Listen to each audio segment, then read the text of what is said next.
what's going to happen to them? I mean, we're struggling. I mean, we're about ready to go off the cliff. What's it going to be like for them when we go off the cliff? But guess what? We can take the keys to the car from the people that are driving us off the cliff. And they're driving us off the cliff because I'm not going to say it's incompetence. It's either incompetence or it's by design. But it's not for our freedoms. It's not for our rights. It's not for the quality of living that we all deserve. It's not for any of that. It's for something that makes no sense to me. You know, I've been in real estate for 45 years. I've been in Pueblo my entire life, and I'm going to say this.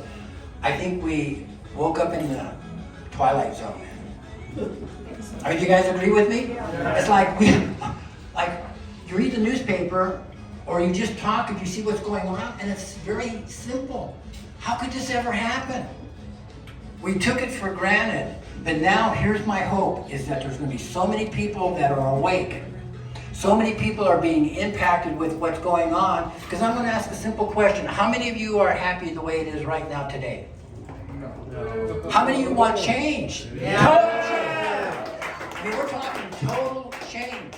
You know, I respect the people that are running for city council, for mayor. There's some good people, there's some good things, but what needs to happen in this time right now is to have the absolute most qualified person to step in day one. Not wait for consultants to come in, not wait for the power players to sneak in and tell them, because they don't know really even what they're supposed to be doing, telling them what to do.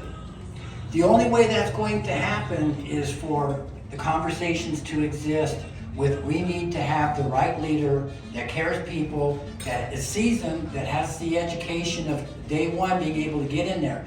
I've already have a group of people that will commit themselves equally, that will turn Pueblo around. It's not something that I'm going to show up day one and then start figuring out who I want to bring into the team. A lot of the conversations that are taking place right now in the solutions of what's taking place is geared off of those conversations. If you saw my cards, you saw the thing, it says very simply, your voice counts. Right now I'm on a listening tour. Actually today starts really the kickoff, the launch of the campaign to change Pueblo. And eventually we'll change the state, because once Pueblo's changed, everybody's going to say, I have hope, they did it in Pueblo. But guess what? It took everybody that was committed to a better community to go out and talk to absolutely everybody that they know. And not just talk to them, tell them to talk to people and ask the question, if you're going to hire somebody to turn the city around, would you look at their qualifications? Should you look at their qualifications? Not who raised the most money, not who's friends with who's friends. In fact, I hate to say this, but I've had people that are friends of some of the other candidates saying, Randy, I'm going to vote for you, but I don't want to jeopardize my friendship. And I said, just go through the qualifications and know that there's some great people that will be phenomenal in the future. And I will bring them in the leadership circle, so when they are ready, they're seasoned. You can't get seasoned day one. I mean, it's like going to your brain surgeon. Are you going to go to the brain surgeon that just got out of medical school? Or are you going to go to the one that's done thousands of brain surgeries? I mean, it's pretty simple when you break down this. I'm sorry, everybody's brain is important, but we're talking about a community. We're talking about a future. We're talking about something that is so incredible that Pueblo is worth fighting for, it's worth saving. It's worth calling people out. People that know me, I don't know if you saw that newspaper article out there when Lieva resigned. Lieva, for those that are old timers, know that Lee came in from Florida and he did not have the best, and he had no interest for Pueblo.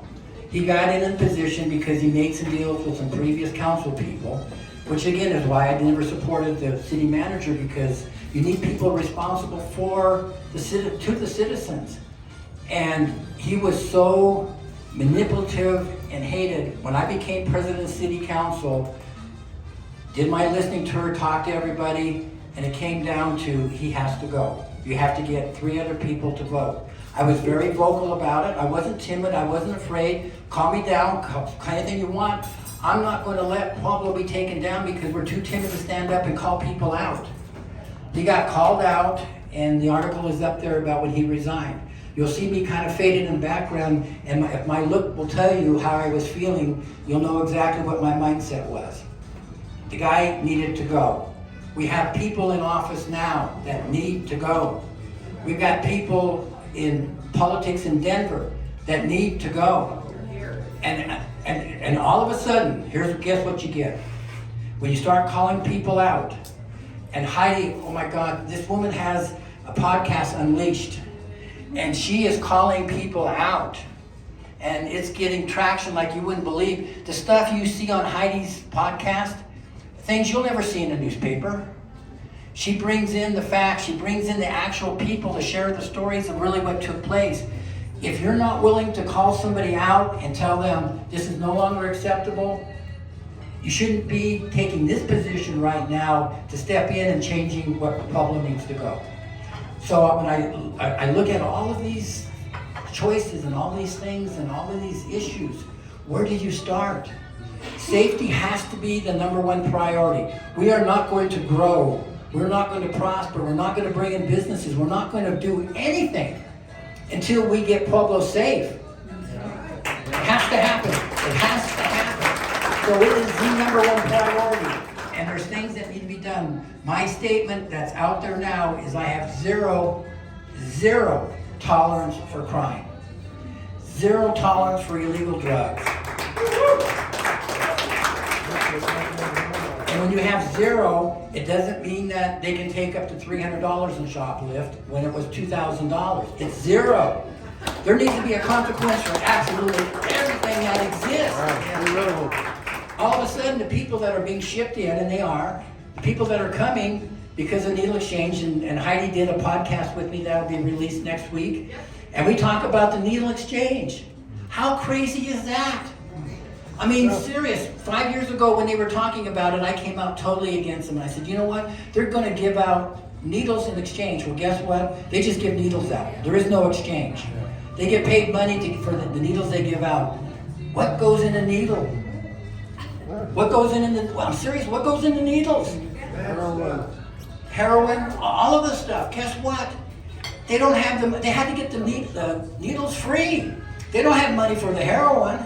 So now you have all these people that have become addicted, that are walking around looking for who can I steal from.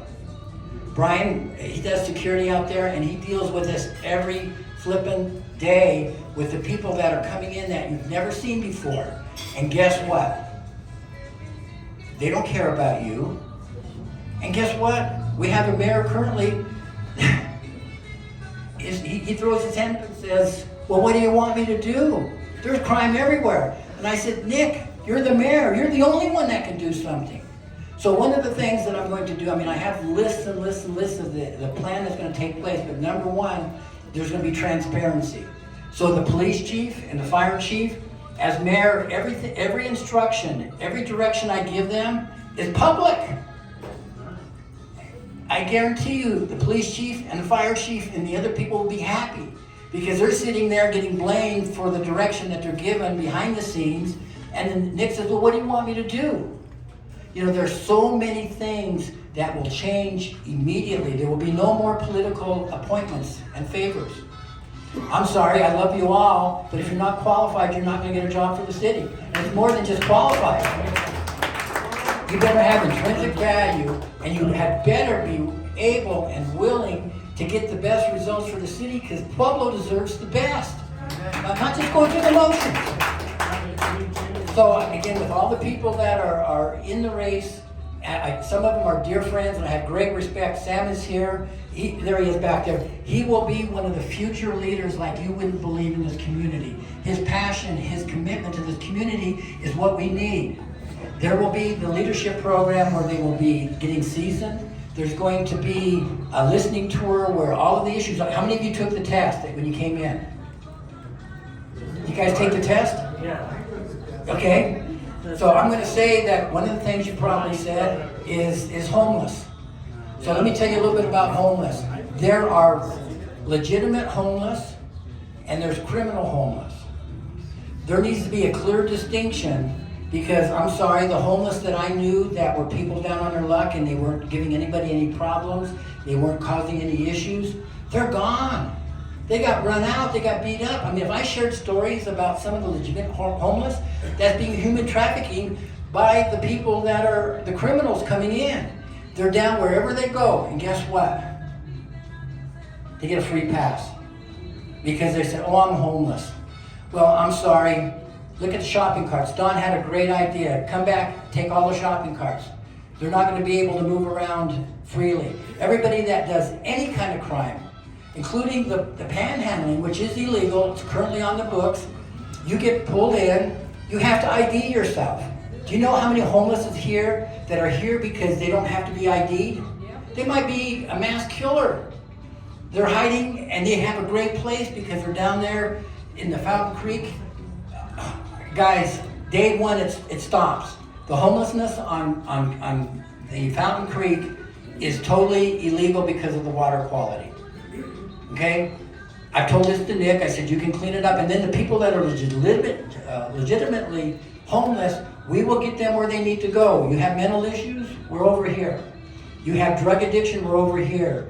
You have down on your luck with housing? You're over here. You want to be homeless? Well, guess what? You're going to have some responsibility and contribute. You're just not going to be able to take.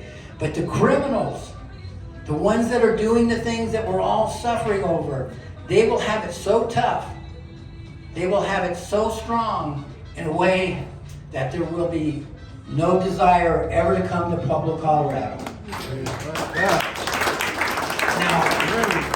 I've got pages of the plan, but I also promised everybody that's sitting here that have fruit over there that I would keep it short. So I'm going to say that this is like being in a football stadium. You know, we're all used to being in the stands and we cheer and we boo and we do whatever. A lot of complaining about the calls. What is going to change this is very simple. I'm going to throw myself out there to take every beating that I will be getting, and I'll be getting a lot of beatings. Because the guys that want the status quo, they're going to do everything in the world to discredit me. I'm okay. I'm a big boy. I know what I'm in for. But I'm asking, it cannot be done without active citizens coming down on the field and saying this is more than just an election. This is a game changer for Pueblo. Here's the deal. 6 months before the election, how many people are you going to see between now and then? This needs to be the major conversation. And for them, they need to make it a major conversation. Bill Wilcoxon over there, he saw me speak at Forging Pueblo. Bill, I love you. I really do. This guy on his own has 3 meetings set up for me. One is tomorrow at the Beer Barrel. Tom Reedy's going to be there. I'll be there, Tom, I promise. Okay, all right. I knew Tom was going to say that. Not that he's typed or anything, but but he's also setting a meeting with all of the owners of the car dealerships in Pueblo. Now, he did that on his own. I didn't have to go do this. What if everybody took your sphere of influence, people around you, people that you work with, companies, everything, and had a meeting, a luncheon, where you come and hear what's possible, that there is hope, but you now have to be active. This is an off-year election, guys, and guess what off-year means? Off-year means that very few people show up to vote. It was by design. When Nick created the change at the charter, he could have made it 3 years or 5 years. If he made it 3 years, it was during the presidential election and you have everybody show up. They purposely made it 5-year term. That's why he's been for 5 years with all the other things that he did, which was kind of interesting. But in that 5-year term, it made an off year. Now is more important than ever for everybody to be out there just absolutely making a commitment that we are going to win this. We are going to take Pueblo back. We are not going to allow what's happening happen. But you got to be on the team with me. So I'm expecting lots of phone calls saying I've got a group of people, I've got a neighborhood that wants to talk, I've got my family that wants to have you come over. Guess what? I will be there. I promise. That's my promise to you. That's how much I love Pueblo. Guys, thank you so much for listening to me there.